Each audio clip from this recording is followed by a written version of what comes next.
Hello, welcome to Foreign Policy Focus. This is episode 205, and I am the show's host, Kyle. On this episode, I'm going to be discussing Trump's press conference following the G7 summit that he attended in Canada. Of course, the big news story surrounding this summit was Trump's relationship with the other leaders within the G7. Of course, the G7 countries include Canada, UK, Germany, France, Italy, Japan, and it was once the G8, including Russia. And so people were talking about trade wars and tariffs and how Trump can't seem to get along with these perfectly nice people like Justin Trudeau and Angela Merkel. But I think there were some real interesting moments from the press conference directly related to foreign policy and Trump's talks with Kim Jong Un, as well as some interesting remarks about Russia as well. So for those of you who want to share this episode, foreignpolicyfocus.libsyn.com and libertarianinstitute.org. And really appreciate when you guys take the time to share the show, and looking forward to this episode. So as I talked about, what we kind of expected to steal the show from the G7 was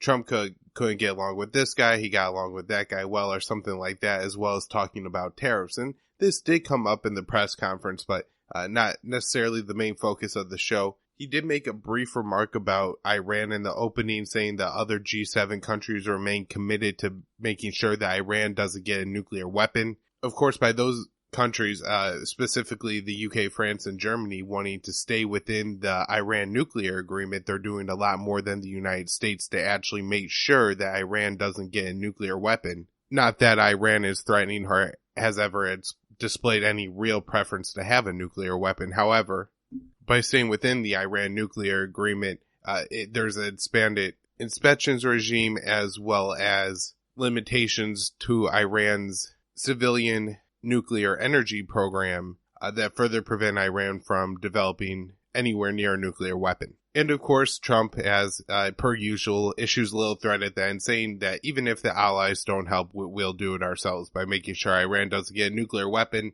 And for those of you who listen to speech, tone, voice, it's pretty clear that this was, a military threat against Iran. Now, I want to get into the Q&A section of the press conference because I feel like this is where we, first of all, get the most natural Trump. Of course, he's going back and forth with the journalists. He's being very bolsterous where during the written remarks of the speech, it's almost like Trump is stumbling through like he could barely read to get through it. But here we get some more natural and I think very interesting statements from Trump. So this first is a question about what's Trump's gut feeling about the North Korean talks. But I really feel confident. I feel that Kim Jong Un wants to do something great for his people, and he has that opportunity. And he won't have that opportunity again. It's never going to be there again. So I really believe that he's going to do something very positive for his people, for himself, his family. He's got an opportunity, the likes of which I think almost, if you look into history, very few people have ever had. He can take that nation with those great people and truly make it great. So it's a one-time shot, and I think it's going to work out very well. And that's why I feel positive, because it makes so much sense. And we will watch over and we'll protect and we'll do a lot of things. I can say that South Korea, Japan, China, many countries want to see it happen, and they'll help. They'll all help. So this is a great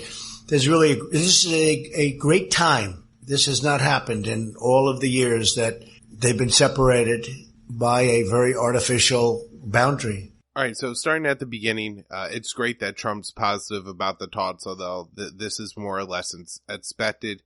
The one negative thing out of this statement here is we get him saying that this is a one-shot deal, that if it doesn't go well, it won't happen again. This could be just kind of typical Trump blustering towards the North Koreans to try to bully Kim Jong Un into maybe taking a couple extra concessions here, thinking that if I slip up and Donald Trump doesn't like something I say, then he's going to quickly backpedal and we'll be back towards where we were, let's say, last year at this time when Trump and Kim Jong Un are trading threats and Trump's tweeting out fire and fury on Twitter. However, it does seem that Trump understands to some extent the significance of this moment, and that this will likely have to come with reforms internally with North Korea, as well as their external policy in denuclearizing.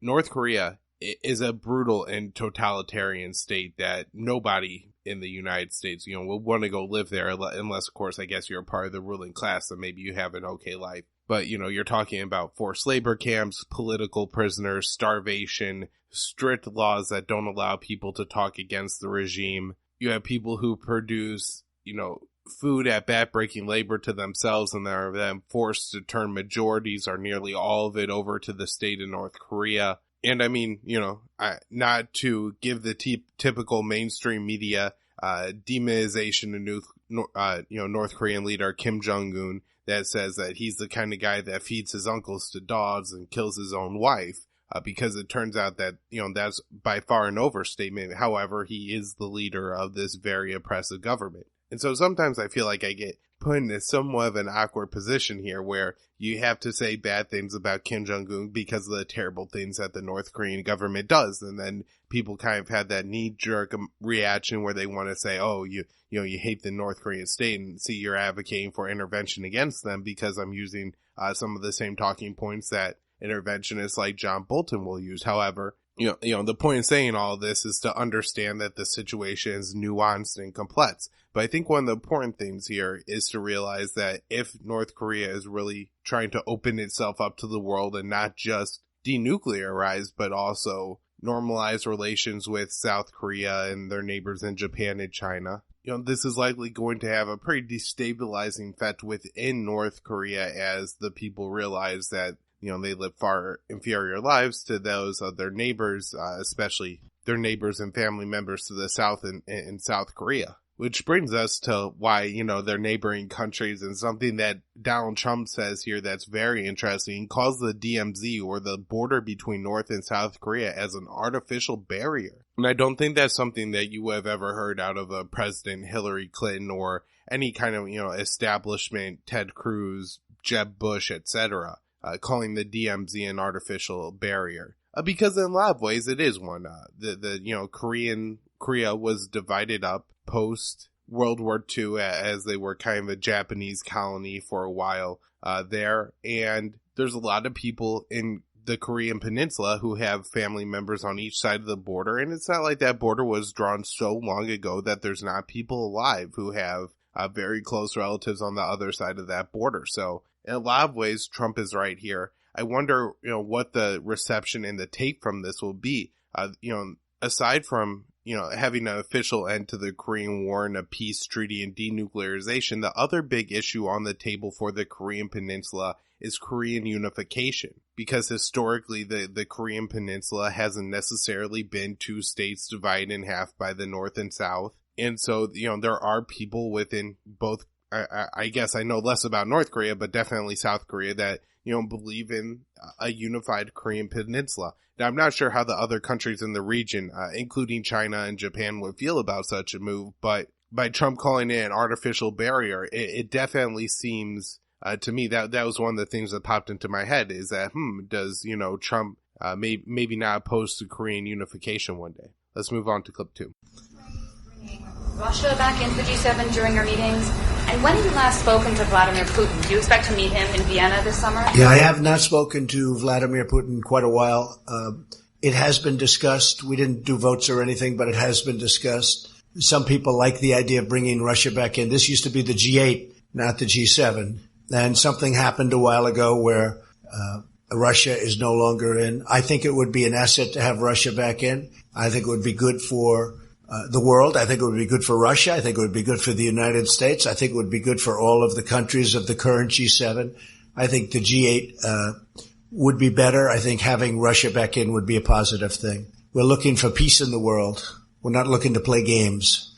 Okay, question? Yes. So I'm going to give some brief background on why Russia is no longer part of the G7 or what was the G8. But if you want a more detailed background on this, I will link to an episode of the show where I discuss the Ukrainian civil war and Russia and the U.S. role in it. But basically in 2014, during the Winter Olympics in Sochi, what you have is the United States orchestrating a coup against the elected leadership of Ukraine. Of course, there was a little bit of a scandal here, although it wasn't the scandal that should have been. What happened was there was a leaked recording of Victoria Nuland, who was a U.S. official describing how, who the new leadership of the Ukrainian government would be post-coup. And within there, she says, F the EU. And, if you want to go to YouTube and search that, you could find that recording. And that was kind of the big scandal, was that she said something negative about our European allies. But in reality, the true scandal was the United States removed the elected government of Ukraine and replaced it with a more friendly EU-backed government. The new government of Ukraine was going to implement policies that would move Ukraine both closer to NATO and to accept a loan agreement with the EU where Ukraine wouldn't be allowed to also make a deal with Russia, and at the same time would impose austerity on Ukraine. So some of the Ukrainians didn't like this. They don't like their elected government being overthrown. They don't like, being forced to move away from Russia. And also Ukraine was part of the USSR, and part of the USSR, Stalinist communist policy was to export Russian citizens to other areas of the Soviet Empire. And so there's a large portion of Russians who are in especially eastern Ukraine, and the Crimean Peninsula was in fact historically Russian territory, and so there's a lot of ethnic Russians there. There's also the issue of having a large neo-Nazi presence within the Ukrainian government, the current Ukrainian government, and within their military as well. Back to 2014 in Ukraine, you have the Crimeans voting to leave Ukraine and asked to join the Russian Federation. Russia accepts. Russian troops leave the long-standing Russian naval base at Crimea and basically secure the Crimean Peninsula for the Russian Federation. It's worth noting that the Russian troops didn't kill any Ukrainian troops or anybody else to actually secure the Crimean Peninsula. However, upwards of 10,000 civilians have died in the fighting during the Ukrainian Civil War. Now, there's also a portion of eastern Ukraine that is held by what would be rebels to the Ukrainian government and are pro-Russian fighters. Now, Russia has supported these fighters, but they have not supported the people of eastern Ukraine actually leaving Ukraine and joining Russia, and have said, no, you're not going to have that referendum, and we're not going to annex this area of Ukraine. So all that happens, of course, the international community flips out. They say this is Russian aggression, and that Vladimir Putin has shown that he is looking to reestablish the old Soviet Empire. And so the United States put tons of sanctions on Russia. A lot of these were supported by our European allies, and Russia was expelled from the G8 and it became the G7. And it has since become U.S. policy that Russia must give back the Crimean Peninsula before any normalization of relationship with Russia actually happens. So going back to the question, the journalist asked here, have you talked to Putin recently? And Trump says no. And then Trump goes into, if Russia is going to be allowed back into the G7 and, once again becoming the G8. He said there wasn't a vote, but they did talk about it. He said that the point of the G7 was, for a peace organization and to, bring countries together to have dialogue and diplomacy. It's expanding a little bit on Trump's words there, but that's basically what he's talking about. And as far as I could tell, this is all positive signs. Now, a couple questions later, a journalist brings up the fact that Donald Trump in his response didn't actually mention the Crimean Peninsula explicitly. And it seemed to me, by listening to it, that he was really tiptoeing around mentioning Crimea. And so I found that very interesting. So we have a journalist more or less call him on it. And I'll play that clip here. Yes, sir.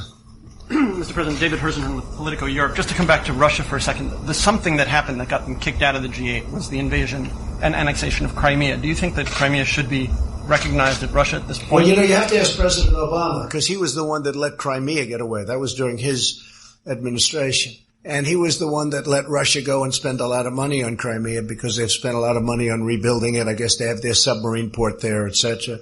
But Crimea was let go during the Obama administration. And, Obama can say all he wants, but he allowed Russia to take Crimea. I may have had a much different attitude, but so you'd really have to ask that question to President Obama. Why did he do that? Why did he do that? But with that being said, it's been done a long time. You would allow Russia back into the G8 with Crimea still? I would rather see Russia in the G8 as opposed to the G7. I would say that the G8 is a more meaningful group than the G7. Absolutely. So when I heard this, I was absolutely astounded. This may be one of the most anti-establishment things that Donald Trump has said through his entire presidency, essentially conceding that the United States is no longer having it as a prerequisite that Russia give back Crimea. And Donald Trump seems to understand the reason why Russia is not going to give back Crimea. Now, I think he made some mistakes here. First of all, he blames it all on Obama. And yes, it is all Obama's fault. However, it's not Obama's fault for not doing something to prevent Russia from annexing the Crimean Peninsula. It was Obama's fault for creating the scenario in which the Crimean Peninsula got annexed in the first place. Had the United States not orchestrated the coup in Ukraine in 2014, Crimea never would have fallen and become in a Russian territory. Now, the government of Ukraine would have been more favorable to the Russian Federation. That's correct. But at the same time, the Crimean Peninsula would still be Ukrainian territory. Now, Trump kind of implies here that he would have done something to stop this. I don't think there was anything the United States could have done to stop it, short of going to war with Russia, though, or at least having a small conflict on the Crimean Peninsula. So it seemed very unlikely that Trump really could do anything to stop it. However, he puts the blame on the right person, even if it's not for the right reason. And what he says next is critical, and that is Russia has spent a lot of money in the Crimean Peninsula. And the journalist directly asked him, is it, no longer a requirement for Russia to give back Crimea? Donald Trump doesn't answer that directly, but he says, Russia has invested a lot of money there. They have the submarine base there. And it really showed to me, one, that Donald Trump has an understanding of the situation on the Crimean Peninsula and why the Russians insist they have the right to own it. And it also shows to me that Donald Trump kind of understands the status quo and that Russia controls the Crimean Peninsula and there's not a whole lot the United States could do about it now if we want to, and that furthering the sanctions and continuing to try to isolate Russia diplomatically is not a move that's going to achieve any ends that the United States wants, and it's better to get along and talk with Russia and have them in these international organizations. So I hope I'm not overreacting to this, and this is really as positive as it sounds. One of the things I've said this time and time again on the show that you hoped for when Donald Trump took office is that he was so anti-establishment, and even if he was an idiot, that he was so stupid that he would get some things right because the current U.S. policy is just so terrible in every single way and in every single scenario. And, maybe that's what we are finally getting on this issue, because Russia has the Crimean Peninsula. It was a reaction to U.S. interventionism in Russia's backyard. And if the United States continues to demand that Russia give back the Crimean Peninsula, then relationships are going to remain frozen. Now, I have like 3 more questions here, so 3 more clips, and they're mostly focused on North Korea. That was pretty much it for the Russian stuff. But again, moving Russia back into the G7 would be huge. More talks between the U.S. and Putin would be huge. And if we take the non-starter of Crimea off the table, then maybe progress could be made. So I'll go ahead and play the next clip. Okay. Yes, sir. Go ahead. As you were heading into these G7 talks, there was a sense that the America's closest allies were frustrated with you and angry with you, and that you were angry with them, and that you were leaving here early to go meet for more friendlier talks with Kim Jong Un in Singapore. And I'm wondering if you view it the same way, and do you view the U.S. alliance system shifting under your presidency away from... Who are you with, out of curiosity? CNN. I figured. Fake news, CNN. The worst. But, I could tell by the question. I have no idea you were CNN after the question. I was just curious as to who you with. You were CNN. I would say that the level of relationship is a 10. We have a great relationship. Angela and Emmanuel and Justin. I would say the relationship is a 10. And I don't blame them. I blame, as I said, our past leaders for allowing this to happen. There was no reason this should happen. Of course, there's kind of the obvious humor to this, with the fake news and the CNN conflict between Trump and CNN, of course. But I added in this clip to throw in the framing of the question, which I think is critical in the way that the mainstream media, specifically the mainstream media that's opposed to Trump, MSNBC and CNN, have really been attempting to hack at these talks with Kim Jong Un and are now going as far as saying that, oh, you're going to get along with Kim Jong Un better than you're getting along with the Prime Minister of Canada. This is a real problem. And of course, the problem is that Trump isn't getting along with the Prime Minister of Canada. And, I'm not a big fan of all this trade war stuff, but I'm going to kind of leave that aside on today's show. But, just point out how they're constantly looking to condemn Trump for getting along with world leaders who have traditionally not been in the American orbit, like Kim Jong Un and like Vladimir Putin, when actually getting along with these leaders is a really good thing. So again, I don't think that Trump has the most sophisticated take on this issue. I don't think he's getting the nuanced points right. But the fact that he is able to, kind of stand up and push back when they say, oh, you're getting along with Kim Jong Un too well, I think is very important for success to happen between the talks between the United States and North Korea. That's good. Go ahead in the back. Thanks, Mr. President. Eliana Johnson with Politico. Yes, hi. Going into these talks with Kim Jong Un, do you have a clear objective of what you want to get out of them? I have a clear objective, but I have to say, Eliana, that it's going to be something that will always be spur of the moment. You don't know. This has not been done before at this level. This is a leader who really is an unknown personality. People don't know much about him. I think that he's going to surprise on the upside, very much on the upside. We'll see. But never been done, never been tested. Many people, the world leaders, I'm talking about world leaders that have been right next to him, have never met him. So we're going in with a very positive spirit, I think very well prepared. I think, and by the way, we have worked very well with their people. They have many people right now in Shanghai. Our people have been in Singapore. Our people have been working very, very well with the representatives of North Korea. So we're going in with a very positive attitude, and I think we're going to come out fine. But I've said it many times. Who knows? Who knows? May not work out. It's a good chance it won't work out. There's probably an even better chance that it will take a period of time. It'll be a process. Outcome that you would look for from this initial talk to judge whether you think things are going well?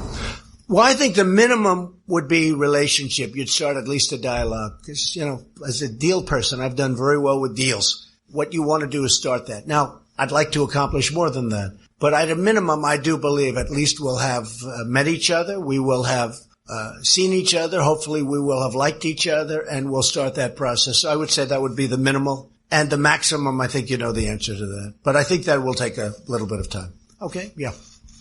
As much as, the current Crimean Peninsula stuff is really the highlight of the conference, I think this is huge again. That Donald Trump is basically saying that his minimum expectations for the talk is that they meet Kim Jong Un and get along. And so this is fantastic because, the mainstream media, having John Bolton within his administration now, and actually John Bolton was attending this press conference and standing immediately behind Donald Trump, has, kind of set up the scenario that if North Korea doesn't agree to immediately denuclearize, then the talks are a failure and Kim Jong Un is trying to play Donald Trump. But Donald Trump is saying the pretty much exact opposite right here. What Donald Trump is saying is that I understand how these talks work. It's probably going to be a long process. So all I'm trying to do is meet Kim Jong Un, establish some kind of foundation and get along. Now, he obviously goes to the, I'd like to see immediate denuclearization. That would be a great thing.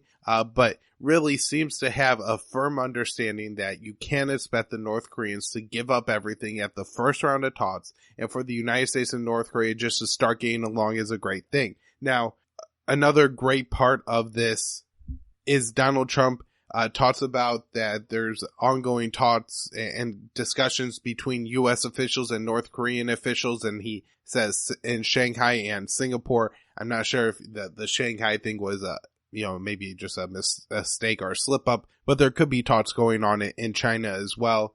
This would really seem to indicate that everything is along the right page, because Donald Trump has indicated in the past that if he doesn't think that the talks are going to be productive, he's not going to go. And so if that's really Trump's position, it does seem like there must be a lot of fertile ground for talks right here. And so, this has me pretty optimistic. You'll be hearing this episode on Monday. The talks will be occurring on Tuesday.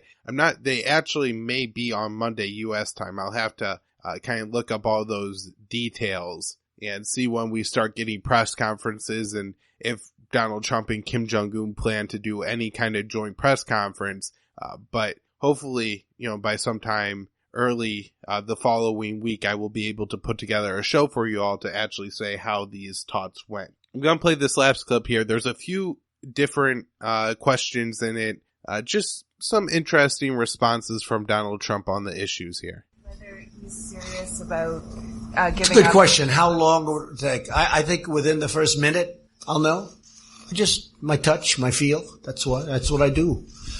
How long will it take to figure out whether or not they're serious? I said maybe in the first minute. The way they say that if you're going to like somebody in the first 5 seconds. You ever hear that one? Well, I think that very quickly I'll know whether or not something good is going to happen. I also think I'll know whether or not it will happen fast. May not, but I think I'll know pretty quickly whether or not, in my opinion, something positive will happen. And if I think it won't happen, I'm not going to waste my time. I don't want to waste his time. Yes, ma'am. Are you concerned at all that just by giving Kim the meeting, that he's getting a win as a deal? No. That's only the fake news says that. Look, we just got 3 hostages back. We paid nothing. They came back. They're happily ensconced in their homes with their families. They're the happiest people in the world right now. We have gotten, we haven't done anything. Everyone said, the haters, they say, oh, you're giving him a meeting. Give me a break. Okay. There's nothing. I think if I didn't do this, it would be, and it's never been done before. It's never been done before. And obviously what has been done before hasn't worked. And this is something, I can't stress this strong enough. I talked about tariffs that previous people, and I'm not looking to criticize people that were preceding me, but on tariffs, it should have never happened. Well, the same thing on North Korea. We shouldn't be in this position. We shouldn't be in this position on tariffs where we're hundreds of billions of dollars down to other countries that frankly were never even negotiated with. They never even got spoken to.